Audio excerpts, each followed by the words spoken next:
Start कर दी।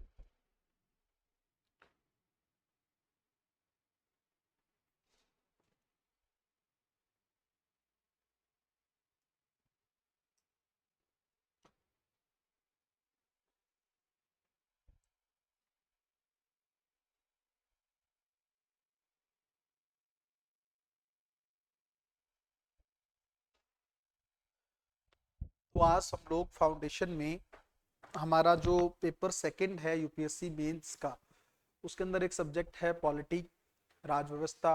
वहां से हम लोग चीजों को स्टार्ट करने जा रहे हैं। जैसे हम लोग बात कर रहे थे एनसीईआरटी क्लास में कि सबसे पहले पॉलिटी को ही पढ़ना क्यों जरूरी है। किस जिस देश के अंदर आप रहते हैं उस देश की राज व्यवस्था, उस देश का संविधान एक नागरिक होने के नाते आपको सबसे पहले पता होना चाहिए। जब तक आप यूपीएससी की तैयारी में नहीं आते हैं तब तक आपको बेसिक इन चीजों का आइडिया नहीं होता। मुझे नहीं लगता किसी बच्चे को पता होता है कि संविधान क्या होता है। स्कूल के टाइम ये आइडिया नहीं होता है कि संविधान, या तो वो तैयारी कर रहा हो पैरेलल, थोड़ा अवेयर हो, माता पिता उस तरीके से हो, उन्होंने बोल रखा हो कि नहीं आने वाले टाइम में तुम्हें यूपीएससी करना है, तो वो हो सकता है थोड़ा ध्यान रखे। या उसका स्कूल उस तरह का हो, टीचर वैसा हो पढ़ाने वाला जो बेसिक चीजों को समझाए बच्चों को कि बेसिकली होता क्या है।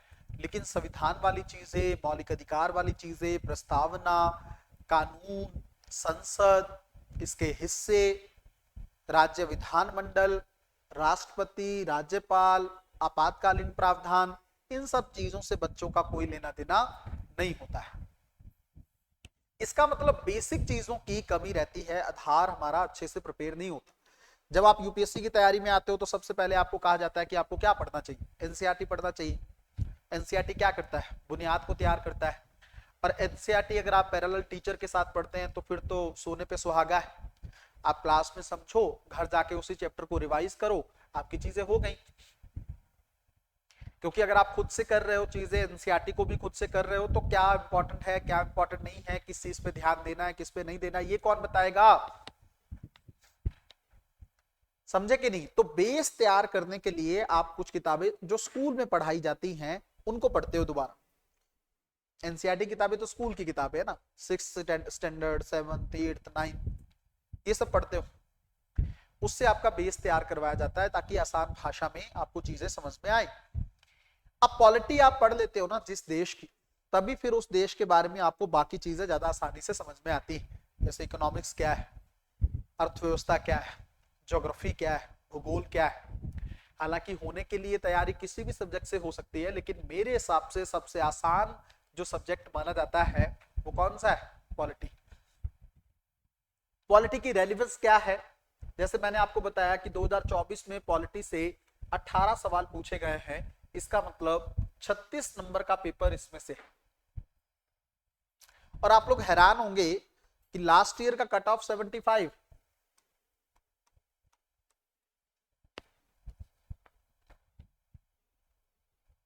लास्ट ईयर का कट ऑफ कितना है, 75 मार्क्स, और 36 तो इसी में से पूछ रहा है। मतलब जितना कट ऑफ चाहिए मोटा मोटा 48% के आसपास मार्क्स, तो 50% तो इसी में से। अब 18 क्वेश्चन इसके अंदर हैं और मैं मान के चलूं कि आप सारे ही सही कर देते हो, तो आपके कितने नंबर हो, 36। तो बहुत बड़ी कहानी, क्लोज चले गए जितना क्लोज जाओगे। वो बात अलग है कि बाकी सब्जेक्ट में कितने सवाल आ रहे हैं, बट मैं अगर आपको बताऊं ना, मजेदार चीजें हैं। 18 सवाल इसमें से 15 के आसपास सवाल जो हैं आपके इकोनॉमिक्स में से यूपीएससी पूछता है। ज्योग्राफी इन्वायरमेंट को मिलाकर 35 सवाल पूछता है, और एक आपका हिस्ट्री बचा जिसके अंदर 12 से 15 की रेंज रह रही अभी। तो आप मोटे तौर पर देखोगे तो यहाँ पर 15 × 2 30 नंबर आपके यहाँ पे बैठ गए, और 35 × 2 ये ज्योग्राफी प्लस इन्वायरमेंट है, तो 70 नंबर की कहानी यहाँ पे है। और 12 × 2 लगभग 24 नंबर की कहानी यहाँ पे, मोटा मोटा है। तो आपको अगर मैं सिर्फ सवाल की बात करूं तो मोटे तौर पर 35 और 15 कितना हो गया, लगभग 50 और 18। आप देख के चलो 70 से 80 सवाल तो इसी में से, इन चार सब्जेक्ट में से। लोग भागम भाग करंट अफेयर को पढ़ रहे हैं, न्यूज़पेपर को पढ़ रहे हैं, मैगजीनों को रट्टा मार रहे हैं। उसमें से तो उतना सवाल भी नहीं। सवाल किस में से ज्यादा है? स्टैटिक सब्जेक्ट में से। और अगर आप इन नंबर्स को ले लेते हो तो आप इसके तो बहुत ही क्लोज पहुंच गए।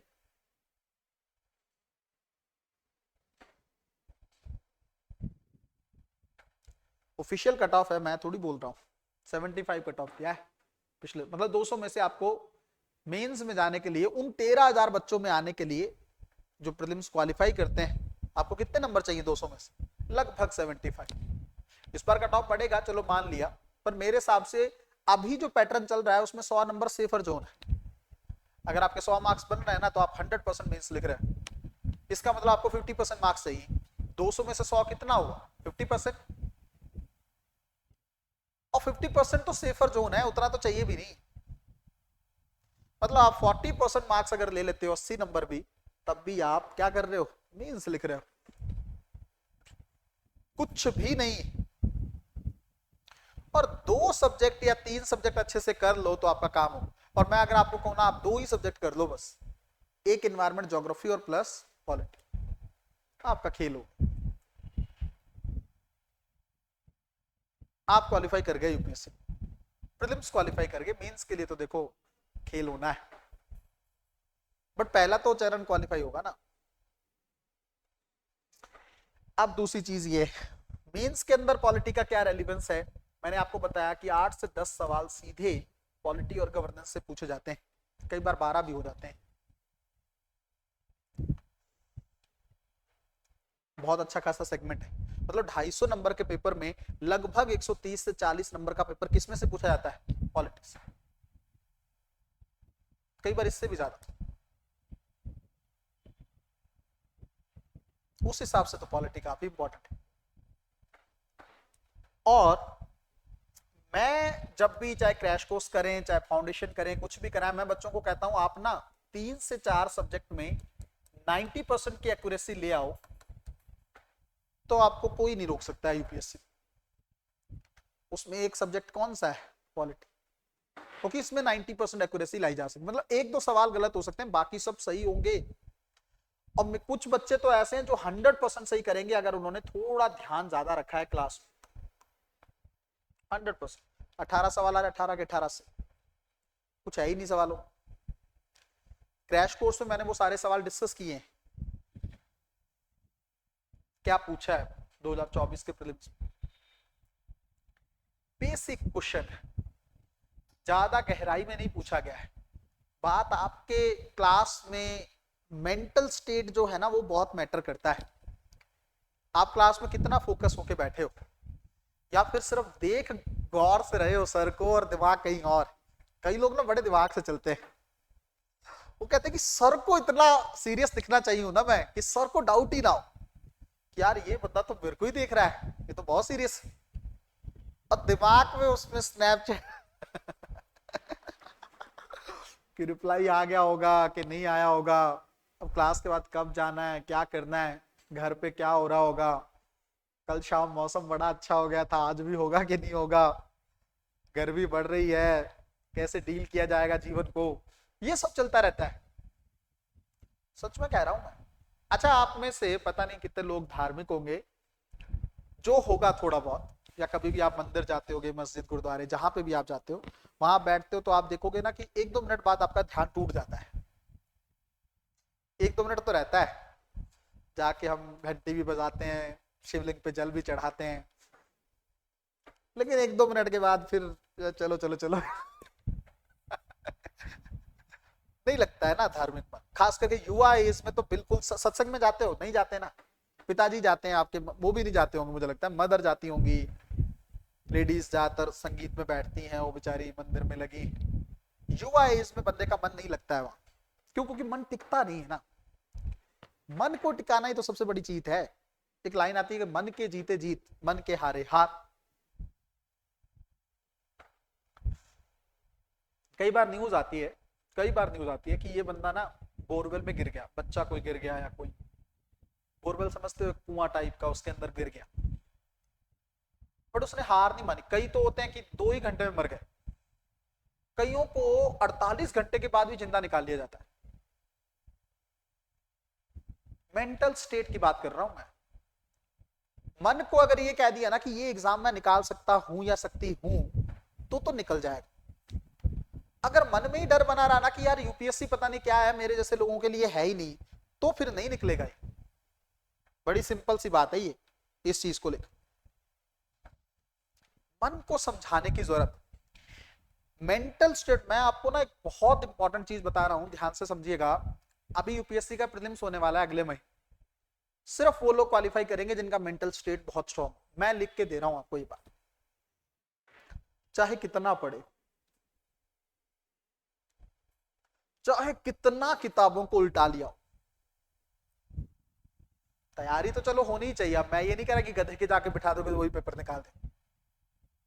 जो तैयारी कर रहे हैं, जो सीरियस एस्पिरेंट है उनकी बात, पर जो दिमाग को वहां पे अपने नियंत्रण में रख लेगा ना, क्वेश्चन पढ़ते टाइम, मैं आपको क्या बताऊं, आप हैरान होगे बच्चों इस चीज को सुन के। क्लास तो छोड़ो, वहां पेपर में 2 घंटे फोकस नहीं कर पाते। शुरू के 30-40 क्वेश्चन तो फोकस रहेगा, बाद में फिर थर्ड रहा है, बस जल्दी हो जाए बस, फिर सवाल कोई नहीं ध्यान से पढ़ते। और इतनी सिली मिस्टेक्स करके आते हैं, सिली मतलब एकदम होनी नहीं चाहिए थी। घर आके चेक, अरे ये कैसे होगा मेरे से, ध्यान के चलते तो हुआ, अगर ध्यान होता तो थोड़ी ना होता। मैं आपको एक बात बताता हूं, एक ही क्लास के अंदर बैठे 2 लोग, एक बच्चा 120 नंबर लेके आ रहा है प्रीलिम्स, एक बच्चे से 40 भी नहीं आ रहे, तो गलती किसकी? पढ़े तो सेम टीचर से, पिछले साल भी लोगों ने निकाला प्रीलिम्स, और वो यहां आके बोल के भी गए, सुना भी आप लोगों ने। कईयों ने 2 सब्जेक्ट पढ़ के प्रीलिम्स निकाल दिया, कई लोग सालों से पढ़ रहे तो नहीं निकाल पा रहे। डिफरेंस है, फोकस कितना था, क्लास में बैठने के लिए खुशी कितनी है। कई लोग क्लास को बर्डन में, अरे यार अभी तो क्लास है 10 से 2 बजे तक, 1 बजे तक। एक को ये लगता है आज तो मजा आएगा, आज क्लास, आज तो पॉलिटी अच्छी सारी चीजें सीखने को मिलेंगी, पैटर्न पता लगेगा 200 नंबर का है कि 300 का है, सी सेट की फुल फॉर्म पता चलेगी। कई ये सोच के मन में कि नहीं आज मजा है, आज आंसर लिखने का मौका मिले। अब उस बंदे को कौन रख लेगा बताओ आप, जो इतना खुश है क्लास को लेकर। आप लोगों ने 3 इडियट मूवी तो देखी होगी, सबने ही मुझे लगता है अपने अपने जीवन में देखी होगी, कईयों ने नहीं भी देखी होगी। उसमें कैरेक्टर है आमिर खान, उसको सब मतलब वो दिखने में नहीं लगता है कि वो इंटेलिजेंट है या कुछ पढ़ता है, बट वो जब क्लास में बैठता है ना, उसको एक क्लास से निकाल देते दूसरे में चला जाता, दूसरे से निकालते वो तीसरे में चला जाता, और बैठ के इतना एंजॉय करता है वो कि यार आज सीखने को मिल रहा है, आज मजा आ रहा है, तो वो टॉप भी करता है।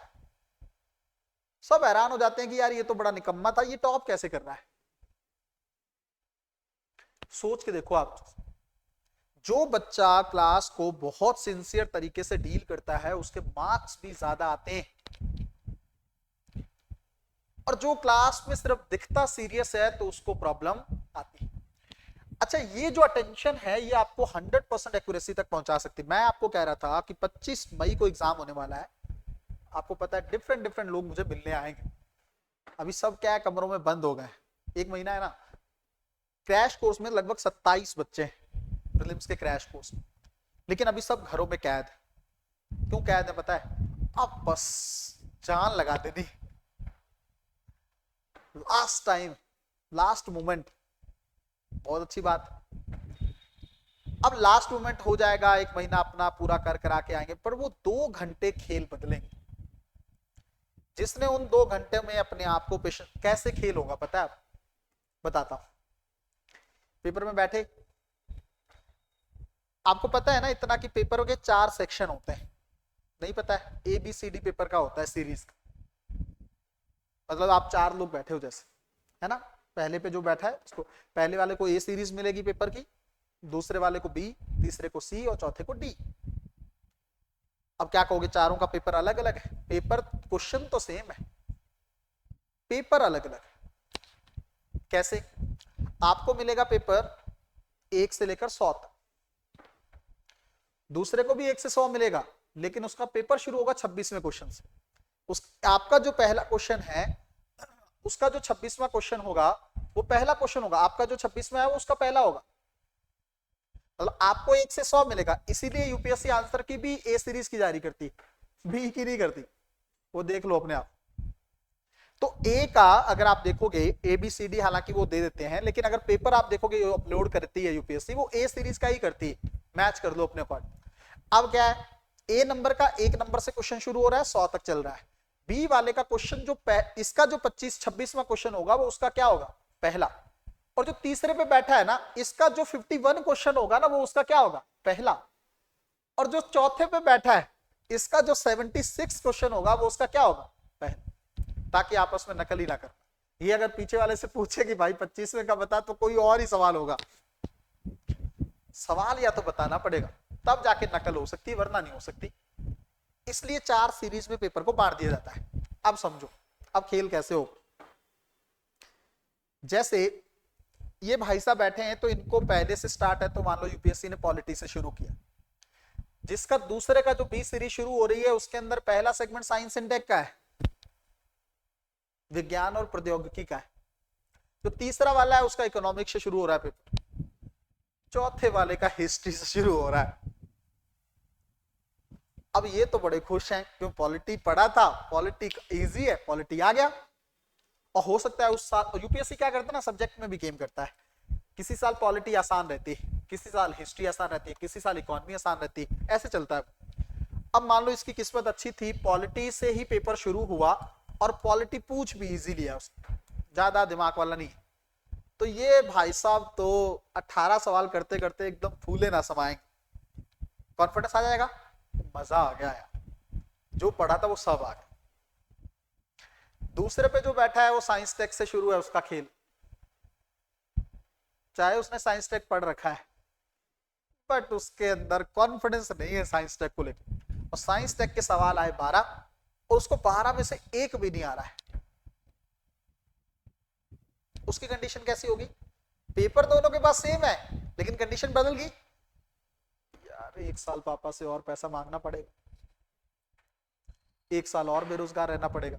वो उसके दिमाग में तुरंत चलने लगता है कि गया इस बार, चाहे अभी 12 ही सवाल देखा है वो, पढ़ गया। तीसरा बंदा, उसको सबसे ज्यादा डर इकोनॉमिक्स से ही लगता है, चाहे वो कहीं से पढ़ लिया हो, इकोनॉमिक्स ही आ गया पहला सवाल। 18 सवाल इकोनॉमिक्स के, कांपेगा भाई साहब वो, क्या कहेगा, यूपीएससी को कुछ गालियां देगा मन मन में, यही सोचेगा ठीक है भाई, लड़की के पिता को बोल रखा था कि इस बार आईएएस बन जाऊंगा तो शादी हो जाएगी, इस बार तो गई फिर वो। और चौथा बैठा है जिसको हिस्ट्री से कोई चाहे उसको हिस्ट्री बहुत अच्छे तरीके से कराई गई, बट उसके अंदर बहुत डर है कि ये हिस्ट्री है क्या। समझदार को इशारा काफी, समझे विशाल। अब वो हिस्ट्री आ गया उसके सामने, 14 से 15 सवाल, हवा नहीं लग रही। मैं आपको एक चीज कह रहा हूं, जिसका शुरू अच्छा है उसके बाद का डिफिकल्ट भी होगा तो मे बी वो मैनेज कर ले। इसके दिमाग में एक खुशी है, क्या पॉलिटी अच्छा हो गया, उसके दिमाग में अब तो कुछ नहीं हो सकता, कुछ नहीं हो सकता, कुछ नहीं हो सकता। जबकि अभी तो 80% से ज्यादा पेपर देखा ही नहीं उसने, लेकिन मेंटल स्टेट देख रहे हो, खेल हो जाएगा यहाँ। और जो इस मेंटल स्टेट को सब तो कैसे डील करना चाहिए, डील करने का एक तरीका है क्या, कि भाई पॉलिटी अच्छा, अगर मान लो साइंस टेक आ गया है, कितने सवाल 12, कोई बात नहीं, अभी तो 88 क्वेश्चन बचा है, यही थोड़ी मेरा सब कुछ डिसाइड करे, आगे चलते हैं। अगर मान लो दूसरा इकोनॉमिक्स शुरू हो रहा है तो वो कहेगा नहीं नहीं मैं सबसे पहले पॉलिटी ढूंढता हूँ, पेपर कहाँ है, थोड़ा आगे पीछे करता हूँ और पॉलिटी के क्वेश्चन ढूंढता हूँ ताकि मेरे अंदर कॉन्फिडेंस आए, दिमाग से चलेगा, तो वो पॉलिटी को डील कर लेगा। फिर वो आगे चलेगा तो मान लो उसको 1-2 सब्जेक्ट में तो हर बंदा अच्छा होता ही है ना, तो वो हिस्ट्री डील करेगा या ज्योग्राफी कर लेगा कि ज्योग्राफी पकड़ता हूँ, ज्योग्राफी आसान है यार, कोई दिक्कत नहीं। ऐसे करके अपने आप के कॉन्फिडेंस को बना। 2 घंटे वो जब तक अंतिम में 100 क्वेश्चन पर नहीं पहुंचता वो कोई मेंटेलिटी को नहीं बनाए। और कई लोग बीच में ही मेंटालिटी मान के, हार मान के, हथियार गिरा के खत्म कर देते हैं। जैसे वो सुना होगा ना आपने कि अगर कोई कहे मर गया यार तो मर ही गया। मैं आपको कहता हूँ सुबह उठो, आप सुबह उठे और ऐसे कहो 2-3 बार अपने आप को बोलो कि यार आज ना मैं बहुत थका हूं, आज सर को मैसेज करते हैं कि सर घर में कोई प्रॉब्लम है, कुछ है, आज आ नहीं पाऊं। 2-3 बार मन को 1-2 बार कर, मैं लिख के देता हूं उस दिन क्लास आओगे ही। मन ने कह दिया ना कि खत्म है तो खत्म ही है। कई ऐसे बच्चे भी होते हैं जिनको लगता है सर फीवर है, तो उसको लगता है कि यार देखो घर पे बैठ के भी क्या ही करूं, दवा ले लेता हूं, थोड़ा ठीक फील होगा, 3-4 घंटे क्लास निकल जाएगी, फिर आके दोपहर में सो जाऊंगा। दोनों की डिफरेंट डिफरेंट मेंटालिटी है। एक थका हुआ है भी नहीं फिर भी उसको थकावट लग रही है, क्यों? मन ने कह दिया ना कि आज थके हो यार, क्या ही करना है जाके, सर को मैसेज ही तो करना है, कर देंगे। और दूसरा कह रहा है कि नहीं फीवर है, कोई दिक्कत नहीं है यार, अभी इतना नहीं है कि मेरे को छुट्टी करनी पड़े, दवा लेके जाता हूँ, क्लास करके आके दोपहर में सो जाऊंगा, क्लास के बाद क्या ही करना है, बट क्लास ना छूटे। अगर सुबह से बैठ आप कहते रहो कि यार मैं बहुत दुखी हूं, मैं बहुत दुखी हूं, मैं दुखी हूं, शाम तक लगने लगेगा आप सच में बहुत दुखी हो, और आप अपने मन को ये कहने लगो यार कुछ भी नहीं है, मुझसे बुरे लोग बैठे हैं, फर्स्ट कंडीशन के लोग बैठे हैं, किसी का हाथ नहीं है, किसी का पैर नहीं है, किसी को रोटी नहीं मिल रही, किसी को कुछ नहीं मिल रहा, तो तुरंत पॉजिटिव हो जाओ। तुरंत लगेगा जीवन में बहुत कुछ अच्छा है यार, मेरे को कम से कम रोटी मिल रही है, शरीर अच्छा है, तो आप क्या हो जाओ, पॉजिटिव हो जाओ। जो बच्चा पेपर के अंदर माइंडसेट उसका नेगेटिव हो गया, वो पेपर क्वालिफाई नहीं कर सकता। और जिसका पेपर के अंदर माइंडसेट एकदम स्टेबल है, उसको कोई हरा नहीं सकता, और उसके दिमाग में क्लियर है कि यार 75 नंबर ही तो चाहिए, कितना ही चाहिए, आराम से हंस के निकाल के आ जाए। बड़ा खेल होने वाला है 25, और तब मैं आपको एक से बढ़कर एक से स्टोरीज को सुनाऊंगा कि ऐसा कुछ हुआ, ये बच्चे का ये रहा, इस नाम नहीं लूंगा मैं ताकि वो जलील ना हो, बट किससे तो सुना ही सकता हूँ, वो तो मैं हर साल सुनाता हूँ। नाम नहीं लेते हैं क्योंकि वो फिर उनको लगता है कि सर हम बताएंगे नहीं आगे से, है ना?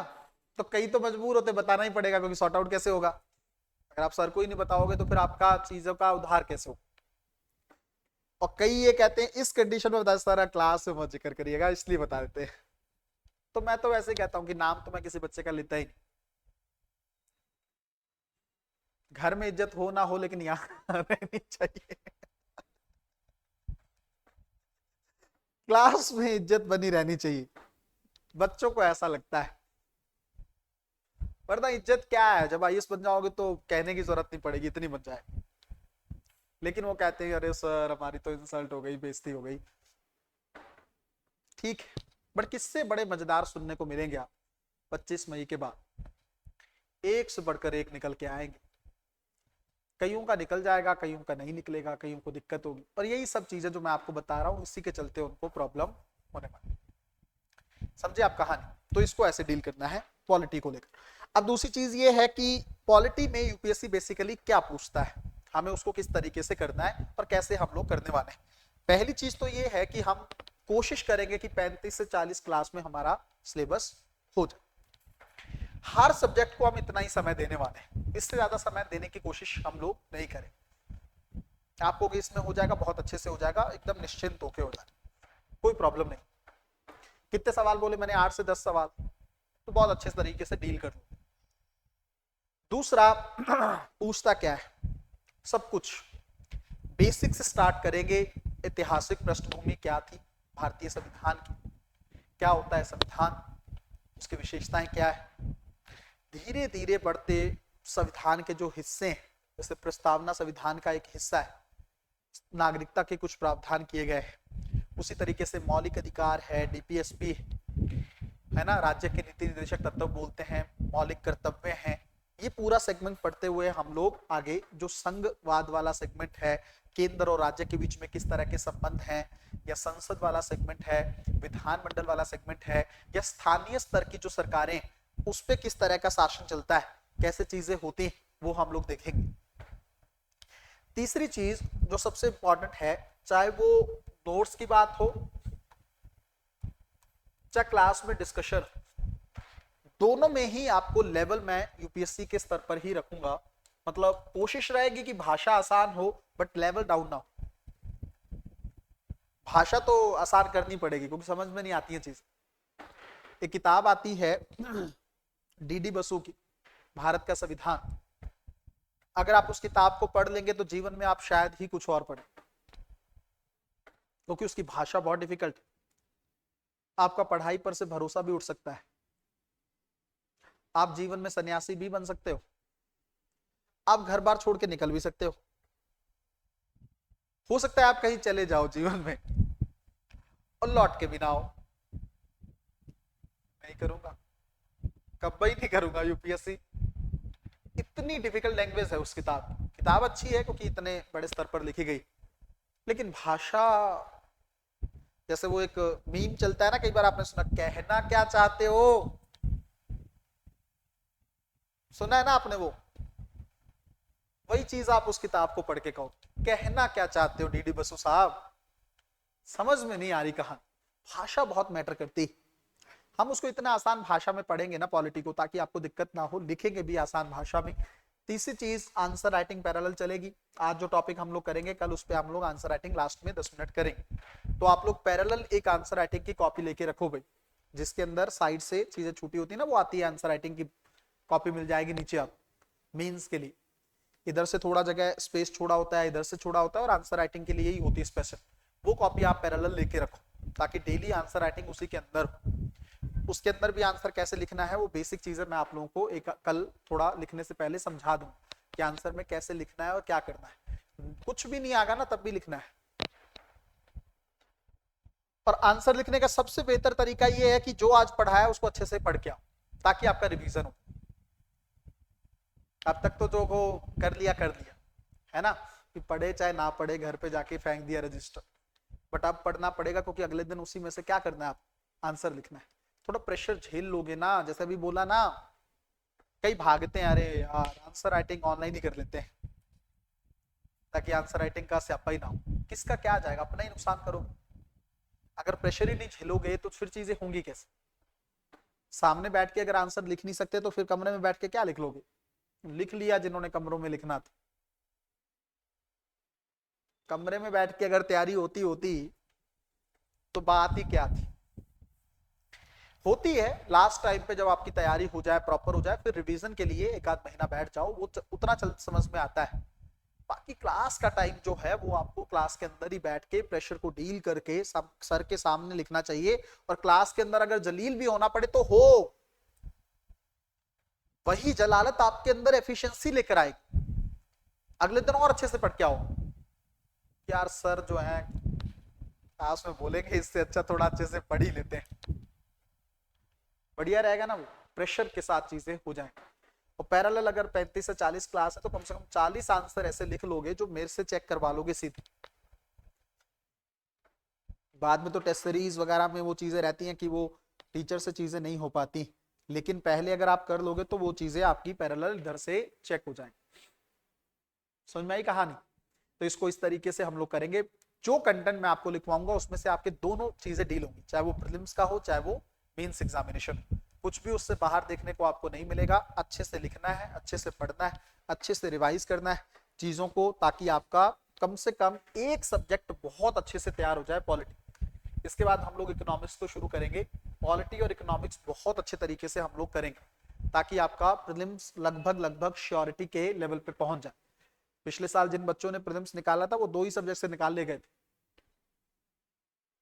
फिर भी मैं आपको इकोनॉमिक्स जो आपका इन्वायरमेंट वाला है, ज्योग्राफी वाला कॉन्सेप्ट है, वो हम लोग करेंगे उसके बाद। तो कोशिश हमारी ये है, क्योंकि इकोनॉमी में टाइम लगता है तो हो सकता है 45 से 50 क्लास लगे। इकोनॉमी में तो शायद 45 से 50 क्लास लग सकती है, लेकिन पॉलिटी में हम कोशिश करेंगे कि 35 से 40 क्लास के अंदर हमारी सारी चीजें अच्छे से हो जाएं, with answer writing, with notes. ठीक है। तो धीरे धीरे स्पीड वाला जो आपका है वो 4, 5, 6 क्लास में धीरे धीरे इंप्रूव होता चला जाएगा। और उसको करना ही, क्योंकि आपको 7 मिनट के अंदर या 11 मिनट में सवाल लिखना है। 10 नंबर का जो क्वेश्चन है वो आपको 7 मिनट में लिखना है। 7 मिनट कितने होते हैं देख लो आप। और जो आपका 250 वर्ड का क्वेश्चन है वो आपको 11 मिनट में लिखना है।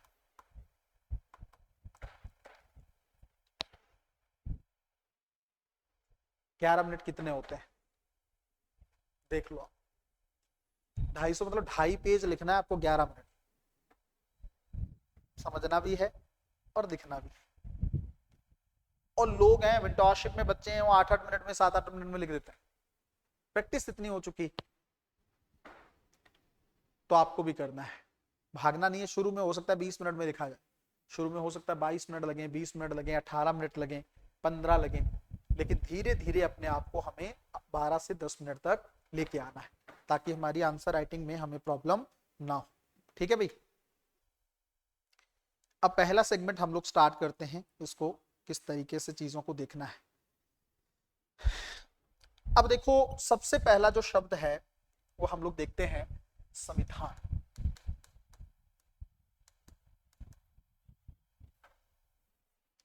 संविधान में भी एक वर्ड जो है, पहले अगर आप देखेंगे यहां पे तो आपको दिखेगा विधान,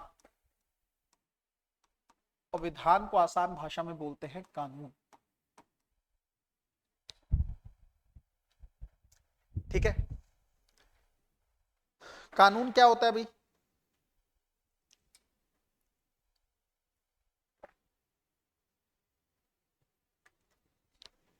बताओ।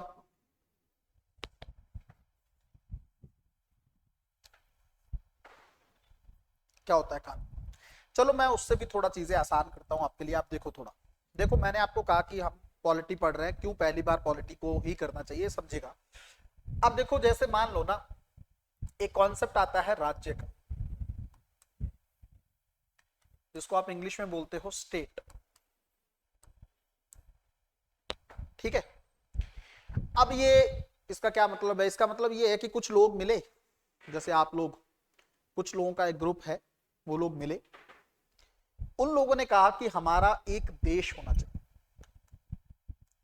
हमारा एक स्टेट होना चाहिए। इसका मतलब राज्य बनाने के लिए, देश बनाने के लिए क्या होना चाहिए? एक दो चीजें देखो। सबसे पहली चीज, एक स्पेसिफिक क्षेत्र होना चाहिए। देश बनाने के लिए जगह भी तो होनी चाहिए, हवा में थोड़ी बनाओ। इसका मतलब एरिया चाहिए सबसे पहली। ये प्रीलिम्स का सवाल है, पहले ही नंबर पे मैं सवाल ही करा रहा हूं।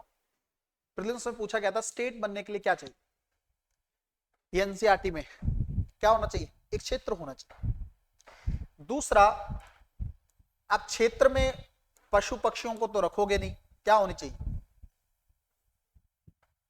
लोग भी होने चाहिए। सबसे पहले क्या होना चाहिए? एरिया, ताकि आप देश बना सको। दूसरा, कुछ लोग होने चाहिए। फिर ये लोग, अब देखो, अगर मैं ये कहूं कि मान लो किसी एक जगह पर 1 लाख लोग हैं, और इन लोगों ने कहा कि हमारा एक देश बन जाए, तो क्या 1 लाख लोग ही शासन कर पाएंगे? सोच के देखो ना। घर में मैं आपको कहूं कि भाई, आप जितने भी बच्चे हो क्लास में, मैं आपको कहूं कि फलाना बंदा जो है मॉनिटर होगा,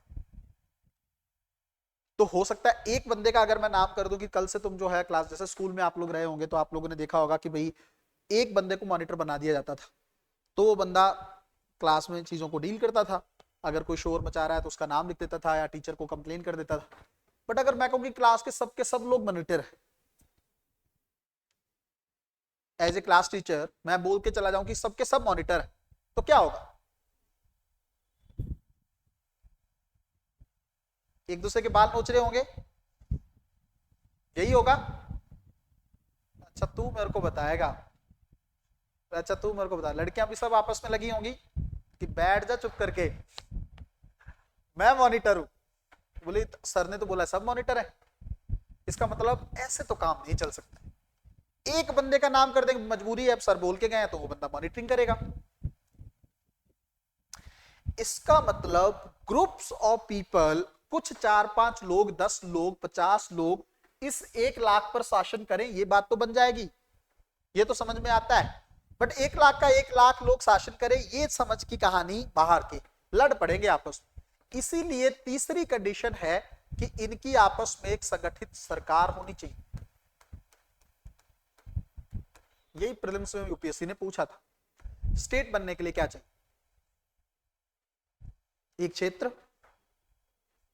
दूसरी जनसंख्या, तीसरा संगठित सरकार, ऑर्गेनाइज सरकार। ऐसी ना हो कि बस वो कहे मैं आज मैं राजा कल को मैं राजा, ऐसा नहीं, संगठित, ऑर्गेनाइज्ड, सिस्टमेटिक तरीके से सरकार, एक स्पेसिफिक टाइम पे इलेक्शन हो, लोग चुनकर आए, वो सरकार को गठित करें, इसको क्या बोलते हैं? संगठित सरकार। क्यों नींद के झटके आते हैं भाई? नींद के झटके क्यों आते हैं, मेरा सवाल। रात में क्या करते हो? नींद नहीं आती है, उसका क्या रीजन है? हैं? पढ़ते रहते हो? ये कैसी पढ़ाई है जो रात में सोने नहीं देती? नींद नहीं आ रही, क्यों? तबीयत खराब है या दिल्ली में मन नहीं लग रहा है, क्या इशू? या घर की याद आ रही? सोना है ताकि क्लास के अंदर फोकस बना रह सके, नहीं तो किस चीज का क्लास के अंदर प्रेजेंस रहने का भी कोई मतलब नहीं। अब तीन चीजें मैंने आपको बात की कि एक क्षेत्र होना चाहिए, एक जनसंख्या होनी चाहिए, और तीसरा क्या होना चाहिए? संगठित सरकार होनी चाहिए, तब जाके देश बनाने का कोई मतलब। अब ये जो लोग हैं और हमने कहा तीसरे नंबर पे कि संगठित सरकार होना चाहिए, तो कुछ तो ऐसा दस्तावेज हो जिसके बेस में सब कुछ उल्लेखित हो, तभी तो बनेगा ये। इसलिए इन लोगों ने मिलकर डिसाइड किया। अब जैसे मैं आपको दो वर्ड दिया था, कानून या विधान, और एक वर्ड मैंने आपको दिया है संविधान, ठीक है? मैंने आपको कहा, हम लोगों ने एक बात की थी एग्जांपल के थ्रू कि भाई 1 लाख लोग होने चाहिए, और इन 1 लाख लोगों को क्या करना है? रेगुलेट भी तो करना है। कुछ गिने चुने लोग हो जाएं, 10 20 50 लोगों की एक कैबिनेट बन जाए, उसमें एक पीएम बन जाए, या कुछ भी स्ट्रक्चर आप डिसाइड कर लो। पावर एक ही बंदे को देनी है या कुछ लोगों को देनी है, वो तो आप पे डिपेंड करता है कि सब लोग मिलकर डिसाइड कर लो। 1 लाख के 1 लाख लोग कि भाई कैसा व्यवस्था रखना है, गणतंत्र रखना है, राजतंत्र रखना है, या लोकतंत्र रखना है। तीनों वर्ड अलग अलग हैं, देखेंगे अभी। राजतंत्र क्या है? एक ही बंदे के पास पूरी पावर है। गणतंत्र क्या है? कुछ लोगों के पास पावर है और उस बंदे का जो प्रधान है वो निर्वाचित होकर आता है। लोकतंत्र क्या है? सभी के हाथ में पावर, लोगों के पास पावर, समझे? आपने डिसाइड कर लिया। अब इन 1 लाख लोगों को रेगुलेट करने के लिए तो कानून चाहिए, एक संस्था हो जो कानून को पारित करे। जैसे भारत में संसद है, अभी वक्फ वाला इशू आप सुन रहे हो, कानून बन गया, लागू भी हो गया। एक हिसाब से सिद्धांत हैं, एक हिसाब से नियम हैं, बड़ बाध्यकारी हैं। एक नियम क्या है? क्लास में आना है। एक नियम क्या है? अगर नहीं आए तो घर पे बात होगी या लटका दिया जाएगा। दूसरे वाले में कौन सा तत्व है? फोर्स का है, बाध्य होने का तत्व है, बाध्यकारी। पहला वाला मर्जी पे, आ गए तो आ गए, नहीं तो नहीं आए। इसका मतलब एक रूल्स ऐसा हो सकता है जो मानो चाहे ना मानो। सरकार गाइडलाइंस जारी करती है, मानो ना मानो, बट कानून तो मानना पड़ेगा। अगर नहीं मानोगे तो क्या? जेल भी हो सकती है, पनिशमेंट भी मिल सकती है, सजा भी मिल सकती है। समझ रहे हो आप कहानी? इसका मतलब कानून के अंदर बाध्यकारी तथ्य हैं, कुछ ऐसे सिद्धांत हैं जो लोगों पर बाध्यकारी हैं, उसका उल्लंघन आप नहीं कर सकते हो, इनको वायलेट नहीं कर सकते। जैसे चोरी करने को लेकर कानून बन जाए तो चोरी करना क्या हो जाएगा? अपराध हो जाएगा। अगर आप चोरी करोगे तो आपको क्या है? सजा मिलेगी। देश के खिलाफ कोई कदम नहीं उठा सकते हो, एकता अखंडता के खिलाफ, कानून बन जाएगा, आपको राजद्रोही माना जाएगा और आपको क्या मिलेगी? सजा, अगर करोगे वो काम।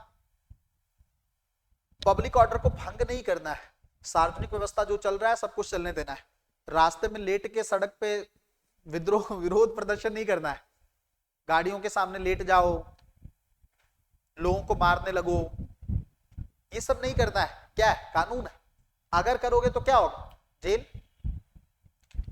इसका मतलब कुछ ऐसे सिद्धांत हैं जिनको बाध्यकारी बना दिया गया है। अगर आप उनका उल्लंघन करते हो तो आपको समस्या का सामना करना पड़ेगा। समझ गए आप कहानी? ठीक है। तीसरी जो चीज है, अब इससे एक वर्ड बनता है संविधान।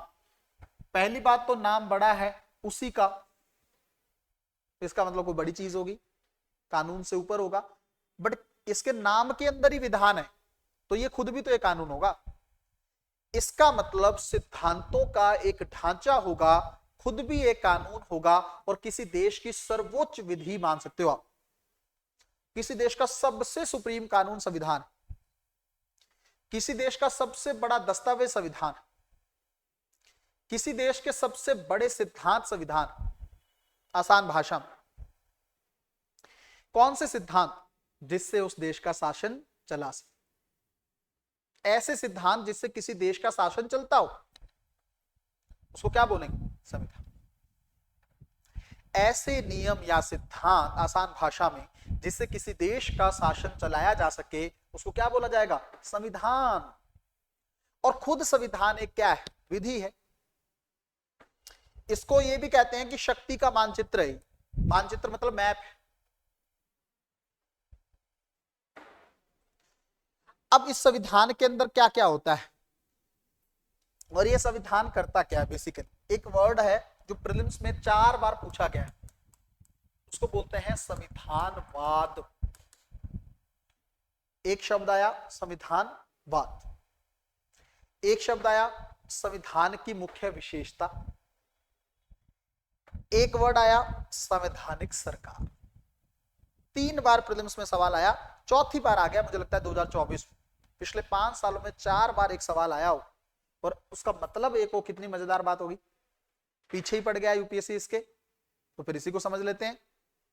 मैंने आपको कहा कानून क्या है? फोर्सफुली कोई चीज है, बाध्यकारी कोई चीज है, अगर उसका उल्लंघन करोगे तो क्या है? सजा मिलेगी। संविधान क्या है? सबसे सुप्रीम कानून है जिससे किसी देश का शासन चलाया जाता है। ऐसे सिद्धांत जिससे किसी देश का शासन चले। अब तीसरी चीज हम लोग देख रहे हैं कि संविधानवाद क्या है। इसको समझने से पहले यही देख लो कि संविधान का मुख्य काम क्या है।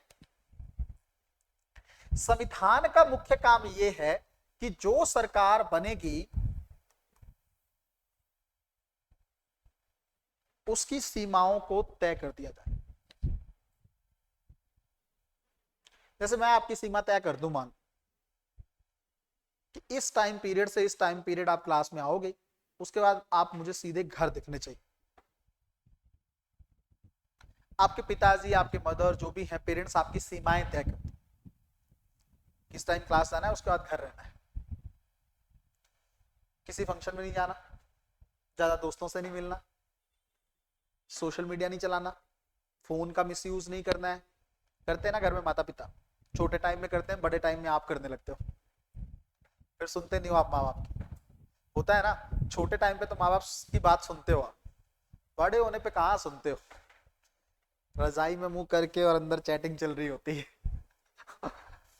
माता पिता को लगता है कि सो गए बच्चे, बच्चे सो कहाँ है, सोना बाबू चल रहा है आपस में। तो लिमिटेशन जो है लगाई जाती है, लेकिन लोग उसको क्या कर देते हैं? ब्रीच कर देते हैं, तोड़ देते हैं। अगर सरकार की लिमिटेशन तय कर दे कोई ऐसा दस्तावेज तो उसको संविधान कहते हैं। इसका मतलब सरकार इन सीमाओं का उल्लंघन नहीं करे। आसान भाषा में, संविधान की मुख्य विशेषता सरकार की सीमाओं को तय करना। ये सवाल प्रीलिम्स में बार बार पूछ रहा है, इसी को संविधानवाद कहते हैं। सरकार, एक लोकतंत्र में सरकार की शक्तियों की क्या सीमा होगी, इसको क्या बोलते हैं? संविधान। और संवैधानिक सरकार का मतलब क्या है? सीमित सरकार। आप चारों सवाल जाके प्रीलिम्स के उठा के देख लेना, आप हैरान रह जाओगे। कुछ भी नहीं, एक ही वर्ड है जो बार बार आ रहा है, क्या? सीमा, लिमिटेशन। सवाल पूछा संविधानवाद क्या है, ऑप्शन में था जो सरकार की शक्तियों को तय करे। लोकतंत्र में सरकार की शक्तियों की सीमा, आ गया सीमा। दूसरा सवाल है संविधान की मुख्य विशेषता क्या है? लोकतंत्र में सरकार की शक्तियों को सीमित करना, आ गया सीमा। लिमिटेशन फिर आ गया, कुछ और देखने की जरूरत ही नहीं, टिक करो लिमिटेशन। सीमाएं। फिर सवाल पूछा संवैधानिक सरकार से क्या आशय, तो ऑप्शन में था सीमित सरकार। फिर से सीमा आ गया। अब मुझे बताओ चारों सवाल में क्या डिफरेंट है, कुछ अलग है क्या? एक ही कॉन्सेप्ट को बार बार पूछा, पिछले 5 सालों में आया है 4 बार। और क्या चाहिए जीवन, चाहिए क्या कुछ और? बेसिक है। मैं आपको पॉलिटी टेक्निकल भाषा में करा ही नहीं रहा। मैंने तो वहां से स्टार्ट किया है कि कुछ लोग थे 10-15, उनके दिमाग में आया कि भाई एक देश बनाना है, तो देश हवा में तो बनेगा नहीं, जमीन चाहिए, क्षेत्र चाहिए, क्षेत्र आ गया, और लोग तो वो थे ही थे, इसका मतलब जनसंख्या हो गई। तीसरा, अब सब तो शासन करेंगे नहीं तो वरना रोज लड़ेंगे। लोग कहते हैं कि परिवार में ना ये सिस्टम सही नहीं है। क्या सिस्टम सही नहीं? मैं आपको ना एक कॉन्सेप्ट बताता हूँ, 2 मिनट समझिएगा। कोई भी चीज ना स्ट्रक्चरल तरीके से ही होती है। जैसे मैं अगर कहूँ एक परिवार में 10 लोग हैं, एक परिवार में 10 लोग, आपके 50 हो सकते हैं, लेकिन नॉर्मली 10 मान लो। अगर मैं कहूँ, मान लो जो सिस्टम बना था कि भाई जो बुजुर्ग लोग हैं ए बी, मान लो दोनों मेल हैं, दोनों आपके दादा दादी हैं या आपके, चलो मान लो आपके दादा दादी दादा हैं, ये मेल के हाथ में सत्ता ज्यादा रहती है और ये आपके पिता है, मेन पावर इनके हाथ में है, तो स्ट्रक्चर ना सही चलता रहता है घर का, कभी भी देखिएगा। बट अगर मैं ये कह दूं कि 10 के 10 के पास पावर है, तो चल दिया घर। फिर आपके हाथ में भी उतनी पावर हो, आपकी बहन के हाथ में भी उतनी पावर हो जितनी आपके पिताजी के पास पावर है, जितनी आपके दादाजी के पास पावर है। सेम हो सकता है क्या? नहीं होगा ना। अगर घर का सिस्टम एक दो लोग चलाए ना तो वो बढ़िया चलता है। जरूरी नहीं वो दोनों मेल ही हो, वो आपके दादा दादी भी हो सकते हैं, माता पिता भी हो सकते हैं, दोनों हो सकते हैं, लेकिन आसानी से चल जाएगा। बट अगर ज्यादा लोग पंगा सबको पावर दोगे तो नहीं चल पाएगा, तो सिस्टम बिखर जाएगा। इसीलिए वो जो 1 लाख की पॉपुलेशन थी, सबको पावर नहीं दी जाती, इसलिए एक संगठित सरकार बनाना जरूरी है जो शासन का संचालन करे। अब आप सोचो भारत में 140 करोड़ लोग, अगर सबको ही कह दिया जाए कि तुम शासन करते हो, तुम राजा हो, तुम पीएम हो गई, फिर तो वहां चल पड़ा। फिर तो देश, कोई एक पीएम होना चाहिए, उसके नीचे एक सरकार होनी चाहिए, तभी चलेगा ना। एक स्टेट में एक ही सीएम होना चाहिए, अगर 10 सीएम होंगे तो कैसे काम चलेगा? समझे मेरी बात? दिमाग में जा रहा है कुछ? हम तकनीकी जाते ही नहीं है, हम आसान भाषा में ही बात करते हैं। इससे हमने कई टर्म सीख ली। एक टर्म सीखा हमने राज्य, एक टर्म सीखा हमने विधान कानून, एक टर्म सीखा हमने संविधान, एक टर्म सीखा हमने संविधानवाद,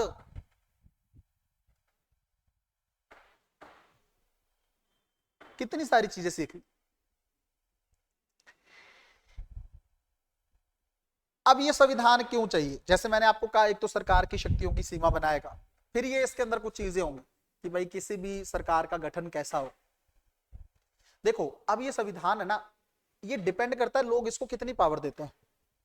जैसे भारत में ना संविधान से ऊपर कुछ नहीं है, जो कुछ है संविधान ही, चाहे सरकार हो, चाहे प्रधानमंत्री हो, चाहे राष्ट्रपति हो, चाहे नागरिक हो, संविधान का उल्लंघन। बट ब्रिटेन में ना संविधान उतना इंपॉर्टेंट नहीं है जितनी इंपॉर्टेंट संसद है। सवाल आ चुका है प्रीम, मैं आपको बार बार कह रहा हूं, मैं आपको यूपीएससी से नीचे उतरने नहीं दूंगा, ओके? मेरे काम का नियम, पढ़ाएंगे तो हम वैसे ही, बट बार बार यूपीएससी आता रहेगा बीच में, उसी के लिए बैठे हो। सवाल आया प्रीलिम्स में कि ब्रिटेन और भारत के बीच में क्या अंतर है, प्रीलिम्स का सवाल। भारत में संविधान संप्रभु है, ब्रिटेन में कौन संप्रभु है? संसद। अब एक वर्ड आ गया यहां पे संप्रभु, इसको इंग्लिश में बोलते हैं सॉवरेन। संप्रभु का आसान भाषा में खुद का प्रभु मैं स्वयं। इससे पहले मैंने ये शब्दावली तोड़ी नहीं, और आज मैं इसको भी तोड़ देता हूं। संप्रभु, खुद का मालिक मैं खुद ही हूं। अब याद रहेगा, अगर मैं इसको देश लगा दूं मालिक में, इसका मतलब भारत खुद का मालिक खुद ही है। इसका मतलब अगर मैं खुद का मालिक हूं तो मुझसे जुड़े डिसीजन कौन लेगा? मैं। और जब भारत खुद का मालिक है तो भारत के डिसीजन कौन लेगा? खुद भारत। क्लियर होगी कहानी? इसको बोलते हैं संप्रभुता। अगर आपके मामलों में, निर्णयों में, आपके आंतरिक मामलों में किसी बाहर के देश का दखलंदाजी नहीं है, इसका मतलब क्या है? आप संप्रभु। मुझे नहीं लगता जीवन में कभी अब इसकी परिभाषा भूल सकते हो। आप भूल गए तो फिर आपसे निकम्मा नहीं है कोई इस दुनिया में। सबसे बड़ा अवार्ड मेरी तरफ से ले जाना।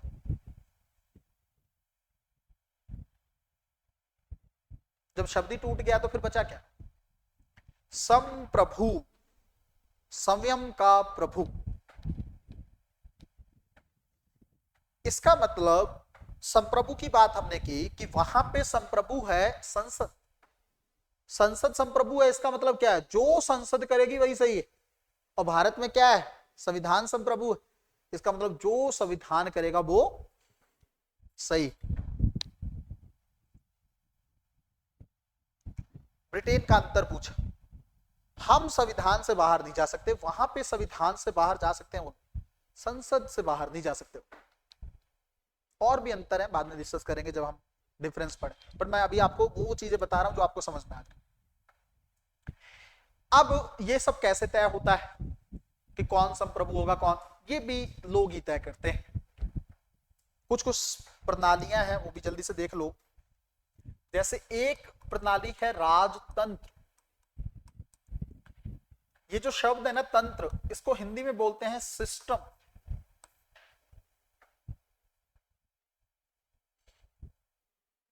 कोई तंत्र होना चाहिए, कोई सिस्टम होना चाहिए। अब राजतंत्र का मतलब क्या है? राजा का तंत्र, राजा का सिस्टम।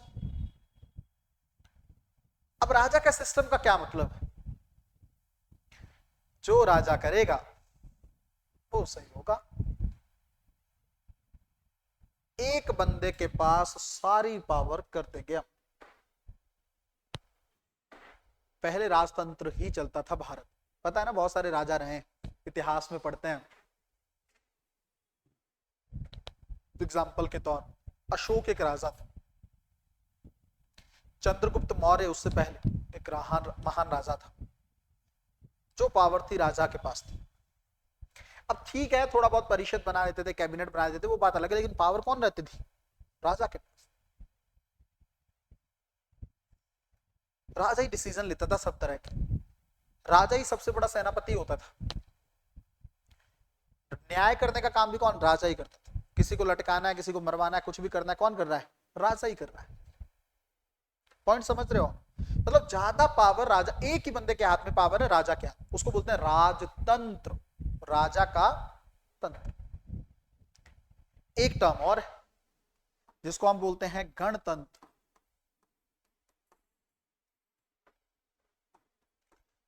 अब ये तंत्र का तो मतलब सेम ही है, सिस्टम, कोई डाउट ही नहीं है क्या? कोई डाउट?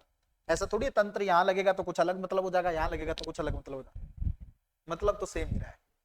इसका मतलब जो आगे वाला शब्द है ना, उसके अंदर खेल है कोई। गण का मतलब शाब्दिक अर्थ होता है समूह, ग्रुप। पावर एक हाथ में ना होकर कुछ हाथों में।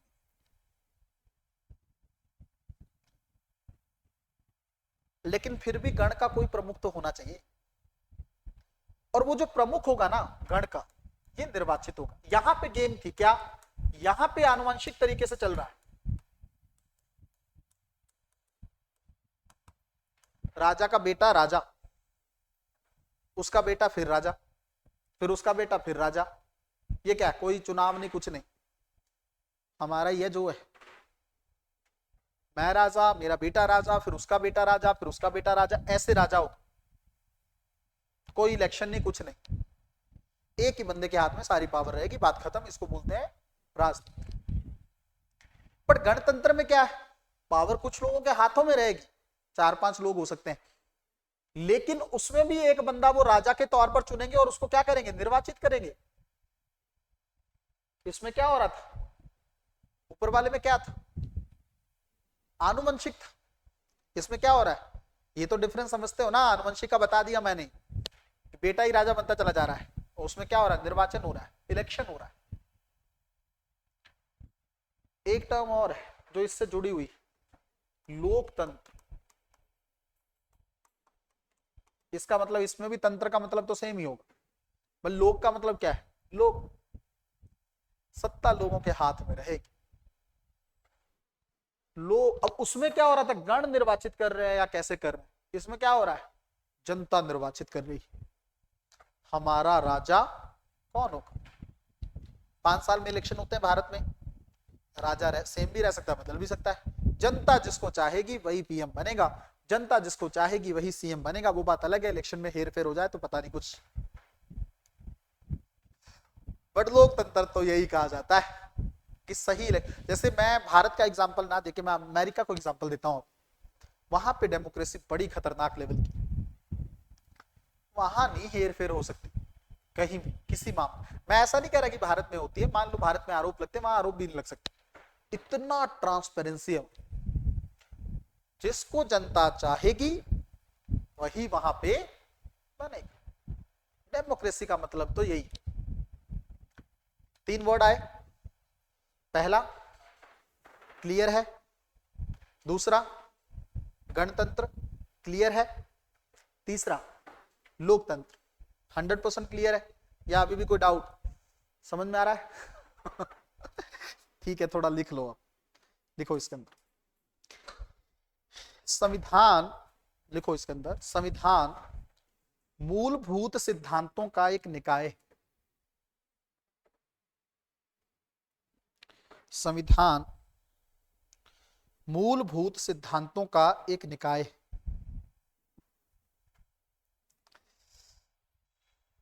जिसके तहत राज्य का शासन किया जाता है।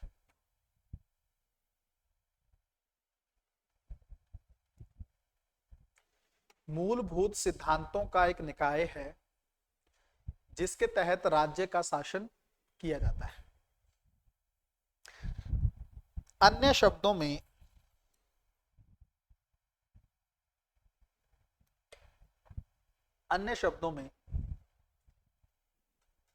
संविधान उन प्रावधानों का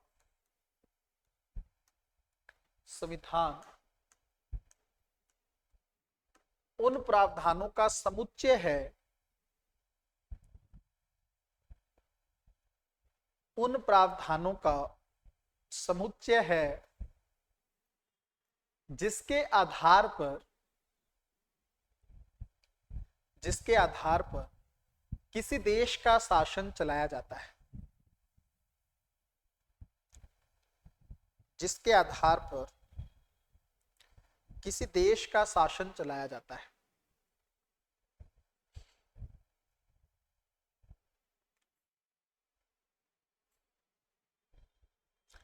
पैराग्राफ चेंज करके, इस प्रकार संविधान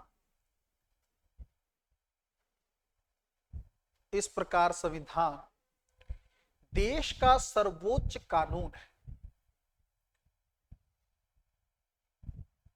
इस प्रकार संविधान देश का सर्वोच्च कानून है। यह शक्ति का मानचित्र है। यह शक्ति का मानचित्र है। यह वह व्यवस्था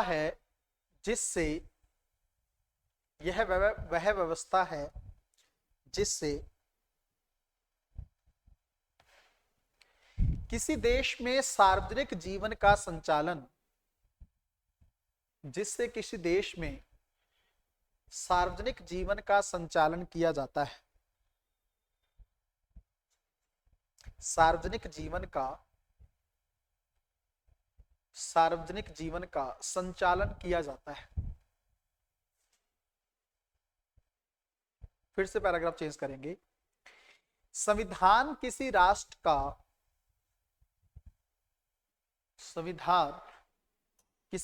का मूलभूत कानून है।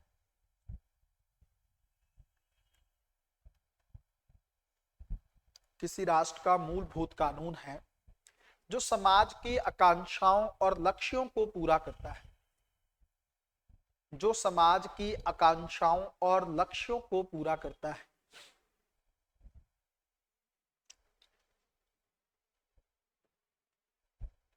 जो समाज की आकांक्षाओं और लक्ष्यों को पूरा करता है।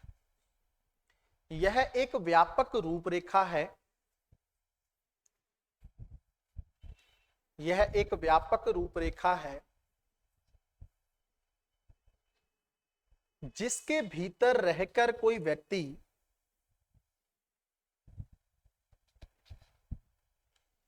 जिसके भीतर रहकर कोई व्यक्ति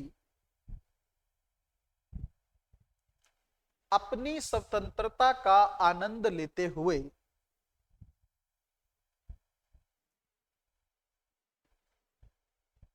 अपनी स्वतंत्रता का आनंद लेते हुए अपने लक्ष्यों को पूरा करता है।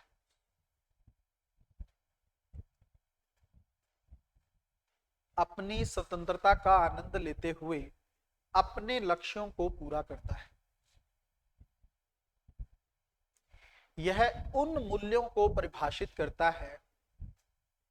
यह उन मूल्यों को परिभाषित करता है जिसका हम उल्लंघन नहीं कर सकते। यह उन मूल्यों को परिभाषित करता है जिसका हम उल्लंघन नहीं कर सकते।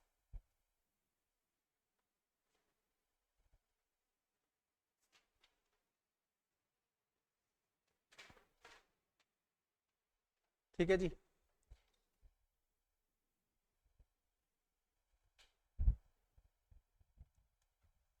अब हेडिंग डालो संविधानवाद।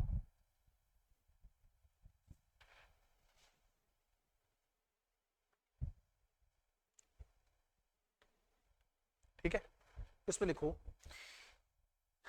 इसका अर्थ है सीमित शासन। इसका अर्थ है सीमित शासन। अर्थात अर्थात एक लोकतंत्र में सरकार की शक्तियों की क्या सीमा होगी। एक लोकतंत्र में सरकार की शक्तियों की क्या सीमा होगी, इसे संविधानवाद कहा जाता है।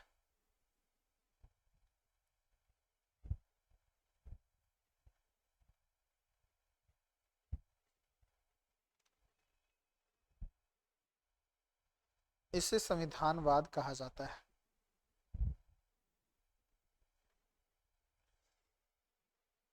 सीमित शासन का एक अर्थ यह भी है, सीमित शासन का एक अर्थ यह भी है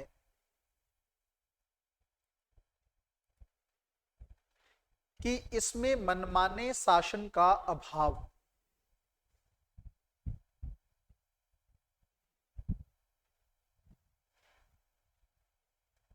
कि इसमें मनमाने शासन का अभाव।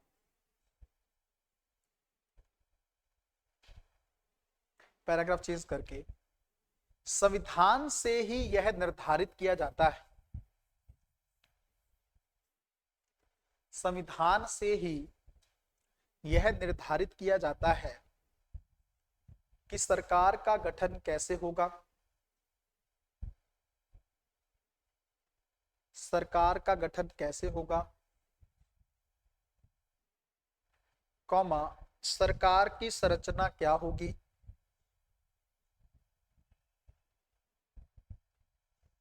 तथा सरकार में निर्णय लेने की शक्ति किसके पास होगी।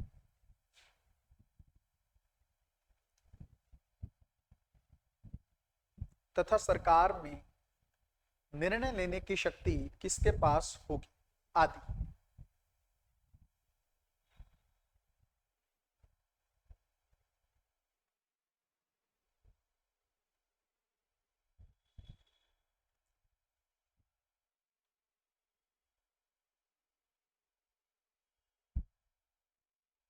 एक पैराग्राफ और लिख लो, पैराग्राफ चेंज करके, संविधानवाद का राजनीतिक दर्शन,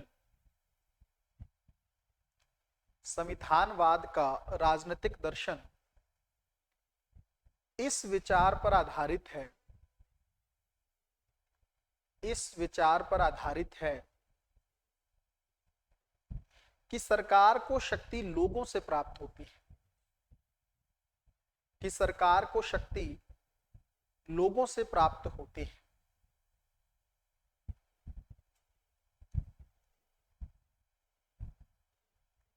इसलिए सरकार की शक्तियों को,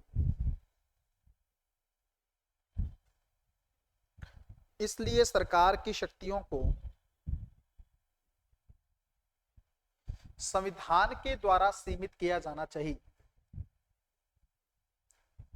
सरकार की शक्तियों को संविधान के द्वारा सीमित किया जाना चाहिए।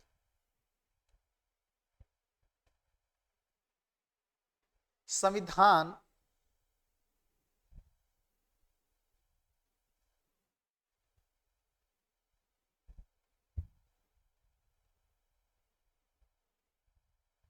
संविधान एक सीमा निर्धारित करता है, संविधान एक सीमा निर्धारित करता है जिसके अंतर्गत सरकार नागरिकों के नियमों को लागू कर सकती है।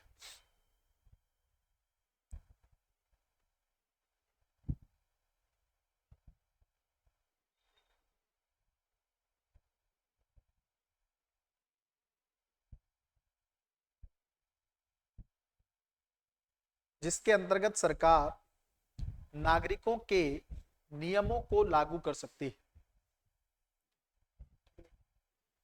जिसके अंतर्गत सरकार नागरिकों के नियमों को लागू कर सकती है। अगला टर्म डालेंगे राज व्यवस्था, पॉलिटी।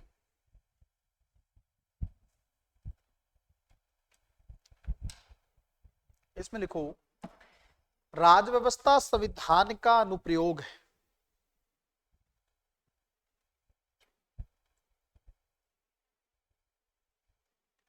राज व्यवस्था संविधान का अनुप्रयोग है। अनुप्रयोग, अनुप्रयोग जब संविधान को व्यवहार में लागू किया जाता है,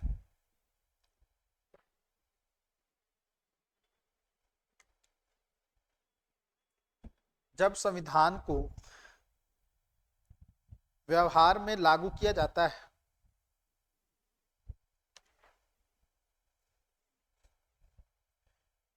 तो जो विषय और मुद्दे उभर कर सामने आते हैं, तो जो विषय और मुद्दे उभर कर सामने आते हैं उन्हें सामूहिक रूप से राजव्यवस्था की संज्ञा, जो विषय और मुद्दे उभर कर सामने आते हैं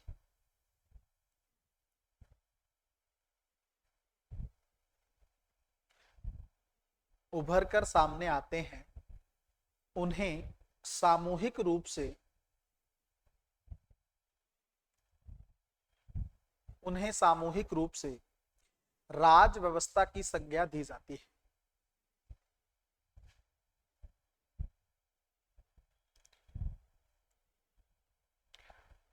राज व्यवस्था के प्रमुख तत्व निम्नलिखित हैं।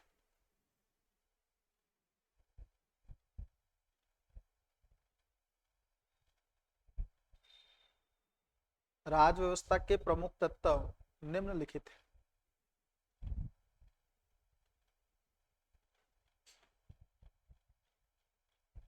डैश करके इसमें लिखो संसद के कानून, संसद के कानून, कॉमा न्यायालय के निर्णय, न्यायालय के निर्णय, कॉमा लोकतांत्रिक संस्थाएं, लोकतांत्रिक संस्थाएं, कॉमा जाति, धर्म और क्षेत्र से संबंधित मुद्दे,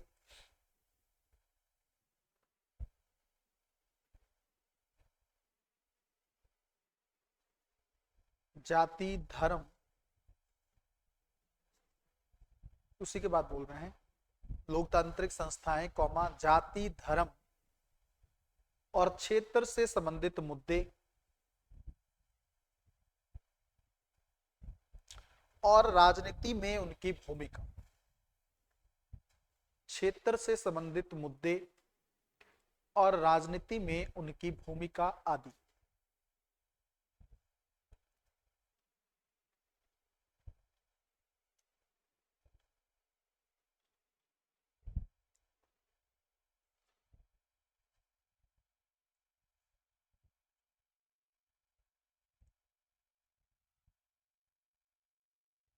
ठीक है, क्या होता है भाई राज व्यवस्था, पॉलिटी?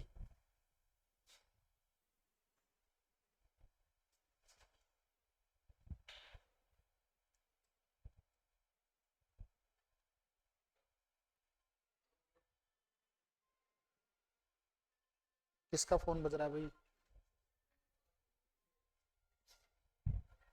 फोन बड़े आते हैं विशाल तुम्हें।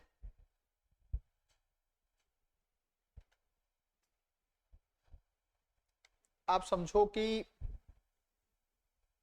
संविधान तो एक नियम बन गया ना, लिख दिया हमने, मान लो कोई कानून है तो नियम बना के रख दिए, इन नियमों को धरातल पर लागू भी तो करना है, ग्राउंड पे तो लागू करना है ना। इसका मतलब सैद्धांतिक बात हो तो संविधान है, बट व्यवहारिक तरीके से कैसे लागू किया जाएगा, अनुप्रयोग कैसे किया जाएगा, एप्लीकेशन उसकी कैसे होंगी, उसको क्या बोलेंगे, राज व्यवस्था।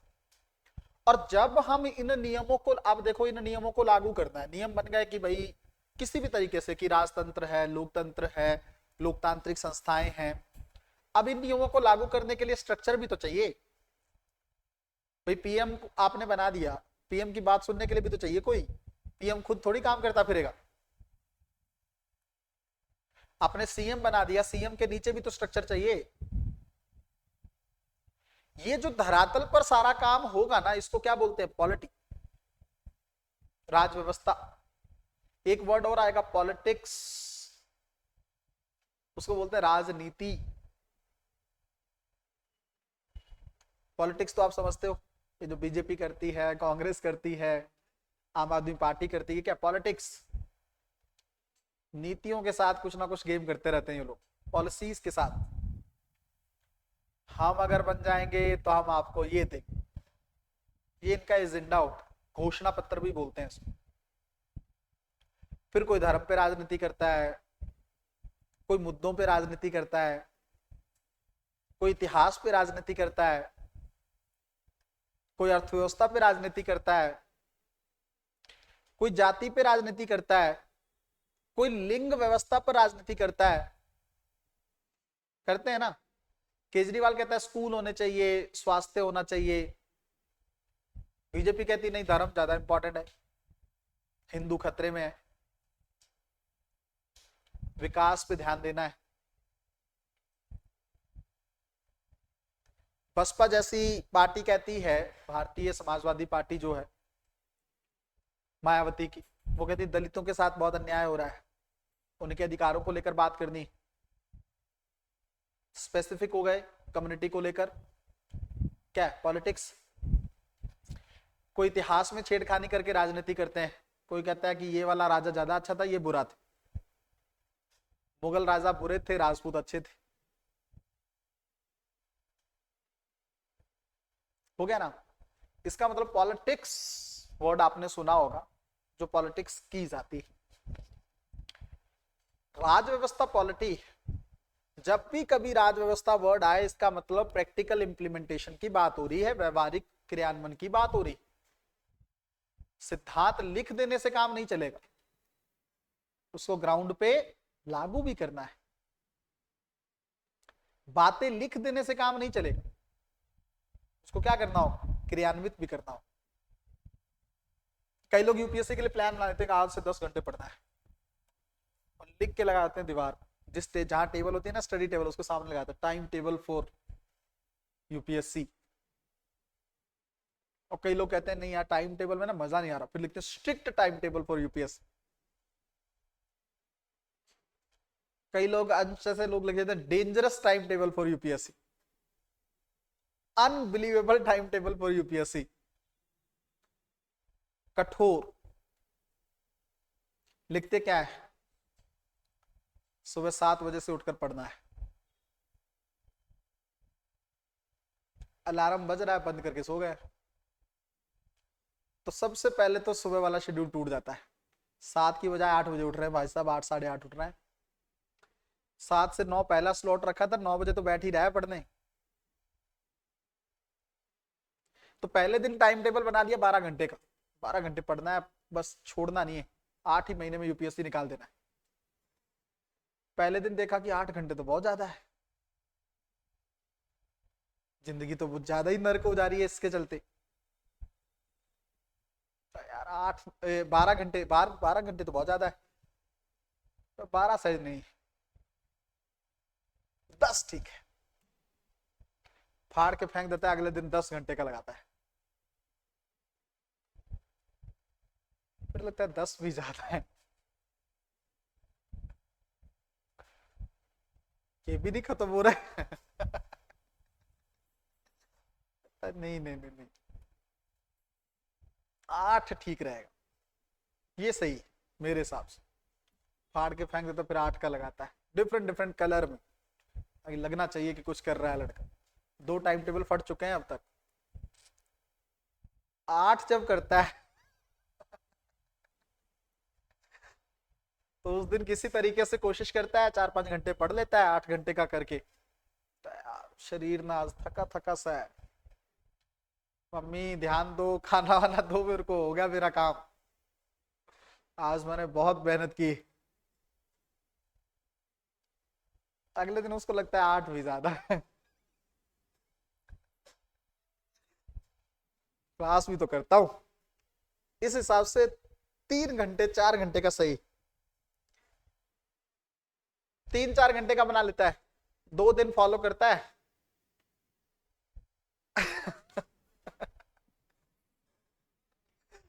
अगले दिन किसी की वीडियो देख लेता है कि यूपीएससी में घंटों से कुछ नहीं होता है।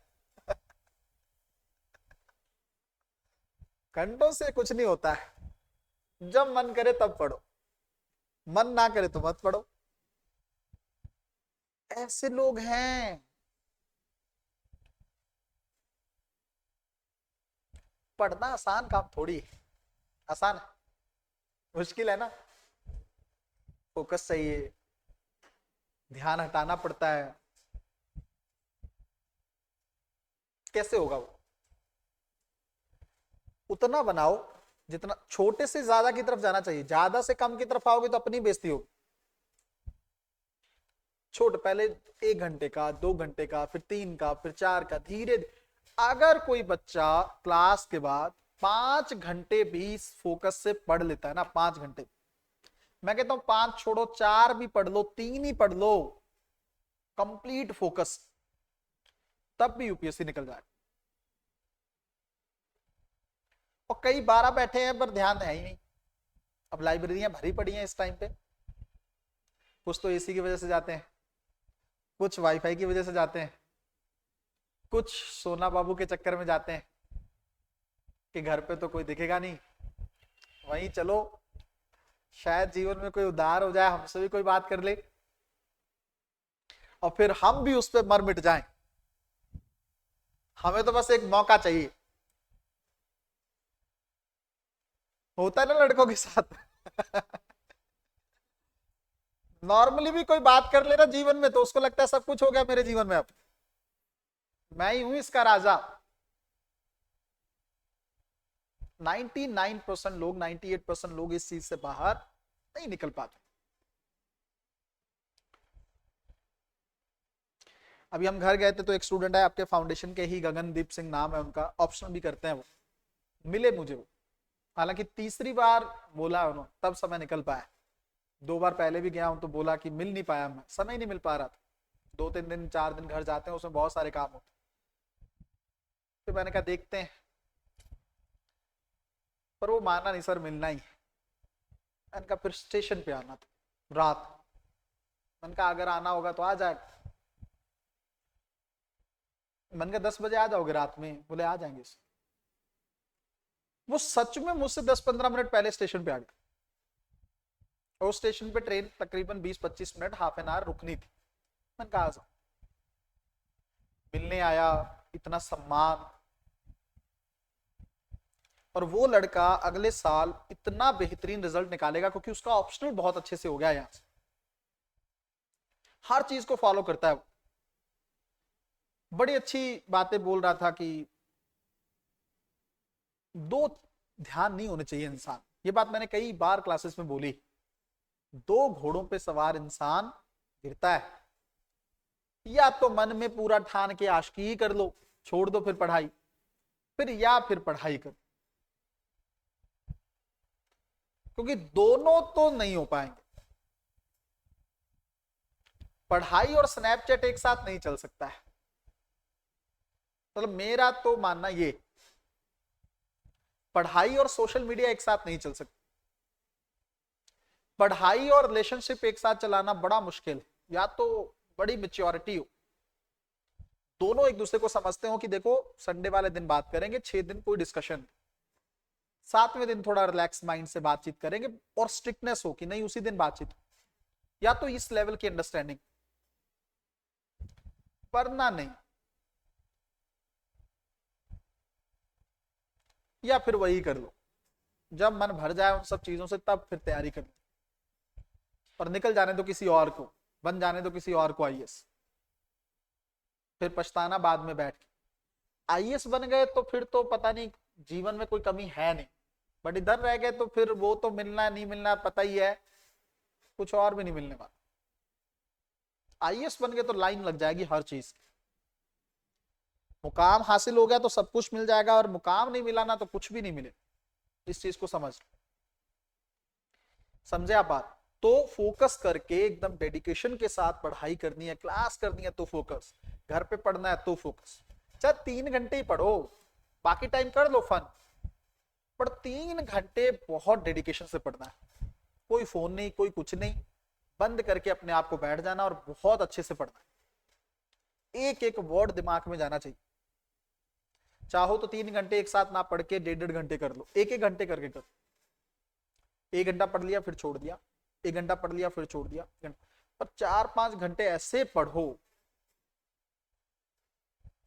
कि भगवान भी नीचे उतर के आए ना कि ओ अंश ओ अनम, तो आप बाद में बात होगी, अभी मेरा स्टडी का टाइम, तब फिर देता है फल वो। और यहाँ क्या पढ़ने बैठे नहीं, इंस्टाग्राम पे मैसेज आ गया या कहीं पे मैसेज आ गया, तुरंत ध्यान जो है अब थोड़ा सा बात कर ही ली जाए। रिप्लाई करना भी तो जरूरी है, नाराज ही ना हो जाए लोग। उसने मुझे स्नैप भेजी है तो मुझे भी तो भेजना है कि मैं क्या कर रहा हूँ। स्नैपचैट पे तो यही ड्रामेबाजी होती है, यही भेजते रहते हैं लोग, ये खा रहे हैं, ये पी रहे हैं, ये सब दिखाते रहते हैं सोशल मीडिया पे। और क्या होता है स्नैपचैट?